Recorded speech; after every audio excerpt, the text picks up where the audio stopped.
नमस्कार दोस्तों, स्वागत है आपका अपने प्लेटफॉर्म एनसीईआरटी बाय विक्रम पर। जैसा कि आपको पता है कि ये एनसीईआरटी के लाइन बाय लाइन एक्सप्लेनेशन के वीडियोज़ ख़ास तौर पर बनाए जा रहे हैं हमारे साथी अध्यापकों के लिए और जो बच्चे सिविल सर्विसेज की तैयारी करते हैं उनके लिए, ताकि एनसीईआरटी को एक बहुत अच्छे तरीके से समझ सकें। तो दोस्तों, इसी कड़ी में हम पढ़ रहे थे चैप्टर नंबर 1 पैटर्न के बारे में। और मैंने लास्ट जब पार्ट आपको इसका पढ़ाया था, जब हमने चैप्टर की शुरुआत की थी, तो हमारे सामने 2 क्वेश्चन आए थे और उस क्वेश्चनों के बारे में मैंने बताया था कि जब मैं अगला पार्ट आपको पढ़ाऊँगा तो इनकी पीडीएफ में इनका आंसर मैं आपको दिखाऊँगा। तो सबसे पहले आप जो कल वाले 2 क्वेश्चन थे उनके आप स्क्रीनशॉट ले सकते हैं और मैं आपको उनके आंसर दिखा सकता हूँ। यदि आप कंप्लीट मैथ इसी प्रकार लाइन टू लाइन पढ़ना चाहते हैं तो आप चैनल के प्लेलिस्ट वाले सेक्शन में जाइए, वहाँ आपको अपने मैथ की प्लेलिस्ट मिल जाएगी अलग से, हिंदी माध्यम के लिए भी, इंग्लिश मीडियम के लिए भी और आपके जितने भी बाकी सब्जेक्ट हैं आपकी कक्षा के, सबके आपको अलग-अलग प्लेलिस्ट मिल जाएगी। सभी आपके जितने भी विषय हैं, सबके आपके क्वेश्चन आंसर भी करवाए गए हैं। तो सबसे पहले देखिए उन दोनों क्वेश्चनों की हम बात करते हैं, तो ये है भी। तो आपसे पूछा गया था, क्या आप ऐसे उदाहरण बता सकते हैं जहाँ गणित हमारी दैनिक जीवन में उपयोगी होता है? तो ये देखिए भी, खर्चों का हिसाब रखना और बचत की योजना बनाना, कि जो हम खर्चे करते हैं ना पूरा दिन, उसका हिसाब रखना कि कितना हमने खर्च करना, किसका क्या खरीदना है, वो सब हम गणित हमें क्या है कि गणित की सहायता से करते हैं। गणित हमारी उसमें मदद करता है। घड़ी देखकर समय का सही उपयोग करना, कि घड़ी में समय कितना हो गया, कितने बजकर कितने मिनट हो गए, ठीक है? तो 5 बजने में कितने मिनट हैं, कितने ज़्यादा समय हो गया। तो समय का जो है आप वो भी किससे करते हैं? गणित के माध्यम से ही करते हैं।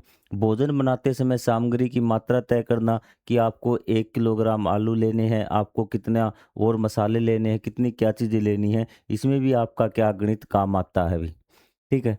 खरीदारी करते समय कीमतों की तुलना करना, कि कौन-सी चीज़ आपकी सस्ती है, कौन-सी चीज़ महँगी है, तो ये आपसे गणित से ही पता चलता है। यात्रा के दौरान दूरी और समय का अनुमान लगाना, कि ये हमसे कितने दूर पड़ेगा भी, ठीक है? और दूरी का अनुमान भी हम लगाते हैं और आपका यात्रा का समय का भी अंदाज़ा लगाते हैं कि ज़्यादा दूर होगा तो ज़्यादा समय लगेगा, कि यदि मान लो कि 10 किलोमीटर में हमें 1 घंटा लगता है, तो 20 किलोमीटर में हमें 2 घंटे लगेंगे। मोबाइल, कंप्यूटर और अन्य तकनीकी उपकरणों का उपयोग करना, इसमें भी क्या है गणित का आपका बहुत ज़्यादा प्रयोग होता है। तो ये आपके कुछ उदाहरण है भी। जहाँ पे मैंने आपको बताया था कि संख्याओं का प्रयोग होगा, वहाँ पे आप गणित का उपयोग करेंगे। आप खेल खेलते हैं ना, खेल में भी आपके जो नंबर आप काउंट करते हैं, परीक्षा देते हैं उसमें जो नंबर आप काउंट करते हैं, वहाँ भी गणित का प्रयोग होता है। जनसंख्या आप गिनते हैं, वो भी गणित का प्रयोग आपका होता है। फिर आपसे पूछा था कि अलग से दिया था कि मानव गणित ने मानव प्रगति में किस प्रकार योगदान दिया था, और आपको उदाहरण के तौर पर पूछा गया था कि विज्ञान और अनुसंधान में भी, तो गणित की सहायता से वैज्ञानिक नई खोजें करते हैं और अंतरिक्ष तक पहुंचते हैं भी, ठीक है? अपनी जो इंस्ट्रूमेंट है उनकी गति का अंदाजा लगाते हो, ठीक है? तो ये सब क्या है आपका गणित के माध्यम से हुआ। आप ऊपर वाले का स्क्रीनशॉट ले सकते हैं, मैंने कहा था स्क्रीनशॉट आप यहाँ से ले लीजिए। अर्थव्यवस्था में बैंकिंग है, आपका बजट है। बजट क्या होता है कि सरकार के जो खर्चों का लेन-देन का हिसाब किताब होता है ना, तो उसको हम बजट बोलते हैं। कितना सरकार के पास आमदनी हुई, कितने सरकार ने खर्च किया, किस चीज़ पे, खेती पे, उसको बजट करते हैं। कर है, आपके व्यापार सभी गणित पर आधारित हैं। निर्माण कार्य में आपका भवन बनाना, पुल बनाना, सड़कें बनाने के लिए अगर उन्हें कोई माप लेना कि कितनी लंबाई चौड़ाई है, आपका स्लोप है कि कितने डिग्री का कोण देना 2 दीवारों के बीच में, 2 आपके छतों के बीच में, तो वो सारी क्या है आपका अनुपात है कि आपका जो मसाला वो बनाते हैं ना, कि कितने अनुपात में मसाला बनाना है, कि सीमेंट के कितने आपको कितनी सीमेंट लेनी है, कितनी आपको रोड़ी बजरी लेनी है, तो ये सब गणित के माध्यम से ही पॉसिबल है आपका। तकनीकी विकास में आपको बताया था कंप्यूटर, मोबाइल, टीवी, इंटरनेट के निर्माण में गणित की बड़ी भूमिका है। अब यातायात में रेल, कार, हवाई जहाज़ आदि की गति नापनी है, हमें दूरी मापनी है या फिर समय की गणना करनी है, ये भी क्या गणित के माध्यम से ही हो पाती है। तो आप इन दोनों क्वेश्चनों का आप स्क्रीनशॉट ले सकते हैं, इसके आंसर का भी आप स्क्रीनशॉट ले लीजिए भी। बाकी आएगा नहीं, लेकिन आपको नोटबुक तो कंप्लीट करनी पड़ेगी। एग्जाम में ऐसा क्वेश्चन नहीं पूछा जाएगा, लेकिन आ भी गया तो आप आसानी से कर देंगे। गणित का उपयोग कहाँ कहाँ पर होता है। तो आइए वापिस हमारे चैप्टर पर हम लौटते हैं भी, क्योंकि नोटबुक तो आपको कंप्लीट होती, कई बच्चों की कंप्लेन रहती है कि सर कॉपी कंप्लीट करनी है हमें भी, ठीक है? अब आ जाइए संख्याओं में पैटर्न भी। संख्याओं में पैटर्न आपको क्या है कि आपको दिया मिलेगी सीक्वेंस संख्याओं की और आपको पैटर्न ढूंढना है भी, ठीक है? तो मैं आपको सबसे पहले समझा मैंने आपको पैटर्न लास्ट में बताए थे कि ये पैटर्न हमने ढूँढ लिए थे कि इनमें क्या-क्या पैटर्न लागू हो रहे हैं। सबको पता है कि इसमें ये पैटर्न लागू होता है। तो ये चीज़ें करने के बाद आपसे क्या पूछा गया था कि क्या आप सारणी 1 में दिए गए प्रत्येक अनुक्रम में पैटर्न की पहचान कर सकते हैं? हाँ, हमने प्रत्येक को क्या पैटर्न की पहचान कर ली है कि इसमें आपकी सभी 1 हैं, इसमें गणन संख्याएँ हैं, इसमें विषम संख्याएँ हैं, इसमें सम संख्याएँ हैं। ठीक है, ये तो आपकी हो गई। ये आपको ऐसे की ऐसी सारणी बनानी पहले क्वेश्चन में किसी प्रकार का कोई भी आपको बदलाव नहीं करना है और एक बदलाव मैंने बताया था आपको लिखना कि बढ़ते क्रम में। यहाँ आप लिख देंगे बढ़ते क्रम में 2 की घातें हैं, बढ़ते क्रम में 3 की घातें हैं, ठीक है? बढ़ते क्रम में विरहांक संख्याएँ हैं, ठीक है? आपकी बढ़ते क्रम में वर्ग संख्याएँ हैं। तो उसी प्रकार अब देखिए आगे क्या बताया गया है, सारणी 1 में दिए गए प्रत्येक अनुक्रम को उसकी अगली 3 संख्याओं सहित अपनी नोटबुक पर पुनः लिखिए भी। आपको क्या करना है ध्यान से और प्रत्येक अनुक्रम के बाद उस अनुक्रम में संख्याओं का बनाने वाले नियम को अपने शब्दों में लिखें। पहली बात तो ये है कि आपको क्या करना है कि इसमें आपको अगली 3 संख्याएँ लिखनी हैं। ये आपको अनुक्रम दिया हुआ है, पैटर्न आपको दिया हुआ है। इस पैटर्न में आपको आगे वाली 3 संख्याएँ भी लिखनी है और अपना क्या है नियम भी लिखना है कि आपने किस प्रकार से ये 3 संख्याएँ लिखनी, कौन-सा लॉजिक आपने लगाया है। तो ये क्वेश्चन भी मैं आपको सॉल्व करवाता हूँ। तो चलिए अभी आ जाइए। तो आपकी ये 9 के 9 थे ना? तो यहाँ पे देखिए भी आपका। तो सबसे पहले हमारा ये था कि सभी 1 दिए हुए थे, हमारा ये पैटर्न था 1, 1, 1। तो नियम क्या लगाया हुआ हमने अगली 3 संख्याएँ कौन-सी लिखी है? हमने अगली 3 संख्या ये लिखी हैं क्योंकि सभी 1 हैं, तो आगे वाले 3 भी क्या आएँगे? 1 ही आएँगे। हमने 1, 1, 3 लिख दी। नियम क्या है? नियम है आपका हर संख्या 1 है और सभी संख्याएँ बराबर हैं भी। हर संख्या क्या है? 1 है। तो अगली 3 संख्याएँ भी 1 होंगी, सिर्फ़ आप ये लिख सकते हैं नियम क्या है कि प्रत्येक संख्या 1 है और बराबर है। आपको आ गई बात समझ में? दूसरी संख्याएँ गणन संख्याएँ भी, ठीक है?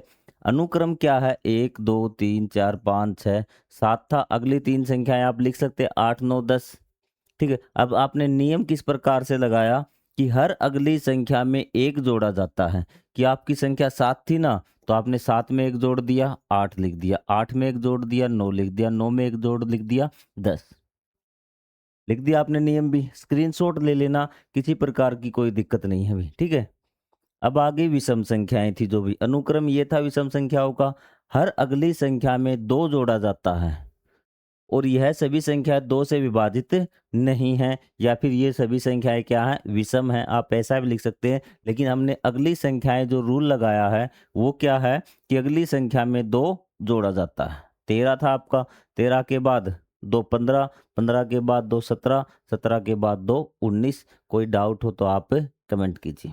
लिख दोगे? स्क्रीनशॉट लेते हुए चलना यदि आपको नोटबुक में आप अपनी लैंग्वेज में नहीं लिख सकते तो नियम आप लिख सकते कि आपने किस प्रकार से अगली 2 संख्या निकाली हुई।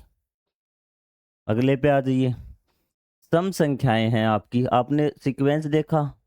आपने पैटर्न देखा, पैटर्न देखते ही आपने क्या यूज़ हुआ है कि सम संख्याओं को बढ़ते क्रम में लिखा गया है, ये तो आपने पैटर्न समझ लिया। अब आपको अगली 3 संख्याएँ लिखनी है, अगली 3 संख्याओं के लिए आप क्या नियम लगाएँगे कि वही नियम हर अगली संख्या में 2 जोड़ा जाता है। तो ये 14 था, 14 के बाद 2 हो गया 16, 16 के बाद 2 18, 18 के बाद 2 20। आपसे चाहे कितनी भी संख्या लिखवा ले, आप इसी प्रकार से पैटर्न में आगे बढ़ते जाएँगे। चीज़ें क्लियर? कोई डाउट नहीं? आगे आ जाइए। त्रिकोणीय संख्या भी, ये आपकी त्रिकोणीय संख्या। आपने अनुक्रम में देखा कि ये सारी संख्या त्रिकोणीय है, ट्रायंगुलर नंबर है। आप कहेंगे सर ये त्रिकोणीय संख्या क्या होती है? तो मैंने आपको बताया था कि जो संख्या आपकी जैसे 1 है इसको पॉइंट के रूप में लिखा और जिसका आप त्रिभुज बना दे वो आपकी क्या हो जाएँगी? त्रिकोणीय संख्या हो जाएँगी। जैसे आपका फिर 3 आएगा ना, इस प्रकार से ये देखिए आपका ट्रायंगल हो जाएगा, ठीक है?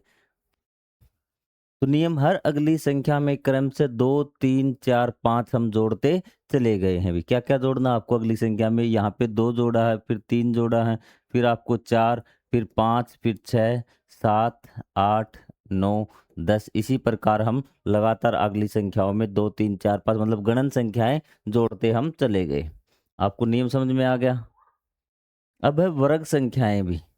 तो वर्ग संख्याओं को वाला ये अनुक्रम दे रखा था, तो हमें पता चला ये तो सारी क्या है, वर्ग संख्या है। तो अगली संख्या हम कैसे लिखेंगे, नियम, हर संख्या किसी पूर्ण संख्या का वर्ग होती है भी, ठीक है, हर संख्या किसी पूर्ण संख्या का वर्ग है भी। अब देखिए इसका नियम क्या लगाया हमने, एक का स्क्वायर, इसको अंकों में लिख के हमने दिखा दिया भी, क्या है कि ये देखो भी, ठीक है, कि एक का स्क्वायर, दो का स्क्वायर, तीन का स्क्वायर, चार का स्क्वायर, पाँच का स्क्वायर, छः का स्क्वायर, सात का।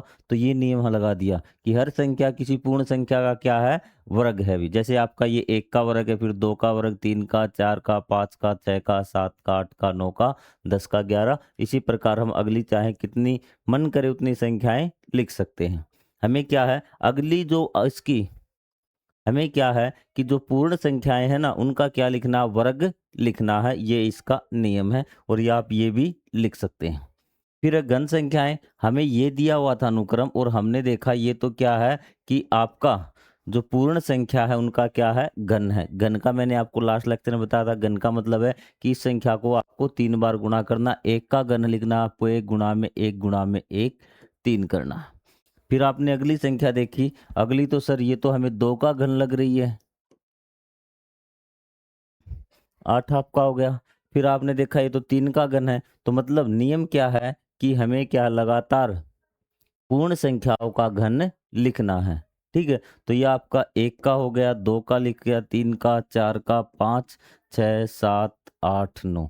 तो आपका 6 तक दिया हुआ था शायद, 6, 7, 8, 9 का आपने घन ये करके लिख दिया। या फिर रूल ये लगा देंगे, 1 का स्क्वायर, 2 का स्क्वायर, 3 का स्क्वायर और 9 का, सॉरी स्क्वायर नहीं, इसको हम क्यूब बोलते हैं। क्या बोलते हैं, क्यूब। और आपके लिए एक होमवर्क मैं देने जा रहा हूं कि आपको 1 से लेके 30 तक भी, 1 से लेके 30 तक आपको स्क्वायर भी याद होने चाहिए, कि वर्ग भी याद होने चाहिए, और आपको क्यूब मतलब घन भी याद होने चाहिए भी। आपको चीजें क्लियर हैं, आपको स्क्वायर भी याद होने चाहिए और आपको क्यूब भी याद होने चाहिए। जैसे हम आपसे पूछे कि 2 का स्क्वायर क्या है, आप कहेंगे 4, और आपसे 2 का क्यूब कितना है, आप कहेंगे 8। ये तो आपको याद है। लेकिन आपसे पूछ ले कि 10 का, आप बता देंगे 10 का स्क्वायर कितना है, 100, 10 का क्यूब कितना है आपका, 1000। और आपसे पूछ ले 15 का स्क्वायर बताइए भी, और इसी प्रकार 15 का क्यूब। तो 1 से लेकर 30 तक आपको क्यूब और स्क्वायर जरूर याद होने चाहिए। आप अगर आपने मैथ पढ़ना स्टार्ट कर दिया तो आपका ये पहले एक्सरसाइज, पहले चैप्टर का ये होमवर्क है। फिर है आपका विरहांक संख्याएं भी। तो विरहांक संख्याएं आपने पहचान लिया कि आपको ये सीक्वेंस दिया हुआ था, और आपने पहचान लिया विरांक संख्याएं हैं। तो आपको आगे वाली 3 संख्याएं लिखनी थी यहाँ से आगे। तो क्या करना, आपको हर अगली संख्या पिछली 2 संख्याओं का योग है भी, ठीक है। नियम क्या लगाया कि हर अगली संख्या, आपने पैटर्न पहचाना कि अगली संख्या है ना वो पिछली 2 संख्याओं का क्या है, योग है भी। तो 2 संख्याएं 3 है, 5 और 3 8 हो गया। फिर 8 और 5 13 हो गया, 13 और 8 21, और इसका 21 और 13 34 हो गया, और 34 और 21 कितना हो गया, 55, 55 और 34 कितना हो गया, 89। तो बस आपको रूल में लिखना है कि हर अगली संख्या पिछली 2 संख्याओं का योग होती है। चीजें क्लियर आपकी। उसके बाद है कि इस प्रकार आपको ये सीक्वेंस दिया हुआ था, अनुक्रम दिया हुआ था, आपने पैटर्न देखा। आपने जब पैटर्न देखा तो आपने देखा कि ये तो इस प्रकार है, या तो 2 की घात है, ये क्या है, ये 2 की घातें हो रही हैं, कि 2 की पावर, 2 रूल हो गए इसके, क्या हो गए, 2 रूल हो गए, कि आपका 2 की पावर 0, 2 की पावर 1, 2 की पावर 2, 2 की पावर 3, 2 की पावर 4, ये रूल लगा दिया आपने। या फिर आपने रूल लगा दिया हर अगली संख्या पिछली संख्या का 2 गुना है। अगली संख्या देखो, ये 2 हो गया, फिर अगली संख्या 4, 4 का डबल 8, 8 का डबल 16, 16 का डबल 32, 32 का 64। आप इस प्रकार ये संख्याएं निकाल सकते हैं। जरूरी नहीं कि जो एक पैटर्न है वो एक ही प्रकार से फॉलो होगा, अलग अलग प्रकार से भी वो फॉलो हो सकता है। तो आपको ये चीजें समझ में आ गई। कोई भी डाउट हो तो आप कमेंट करके पूछ सकते हैं भी। तो एक बार हम लौटते हैं दोबारा हमारी एक्सरसाइज पे। तो ये देखिए भी आपकी, तो यहाँ तक आपको नियम भी लिख दिया आपने, दोनों क्वेश्चन कर दिए, मैंने आपको बोर्ड पे करवा दिए दोनों क्वेश्चन। पहले क्वेश्चन में तो आपको क्या है कि पूरे के पूरे अनुक्रम में सिर्फ आपको ये बताना है कि वो संख्याएं कौन सी है, आपको बिल्कुल सारणी उतारनी। दूसरे में आपको बता दिया 3 संख्याएं भी आप लिख देंगे, और आप क्या करेंगे, कि उसको फिर नियम बता देंगे कि आपने वो अगली संख्याएँ किस प्रकार से लिखी कि जैसे कि मैंने आपको बोर्ड पे बताया। अब भी आपको कोई डाउट लगता है तो आप कमेंट बॉक्स आपके लिए है। तो अगले पार्ट में हम करेंगे 1.3 का सॉल्यूशन, संख्याओं अनुक्रमों का दर्शांकन। कि चित्रों को देखकर हमें क्या है, अनुक्रमों को समझना है। तो मिलेंगे अगले पार्ट में, तब तक के लिए जय हिंद, जय Bharat, thank you very much.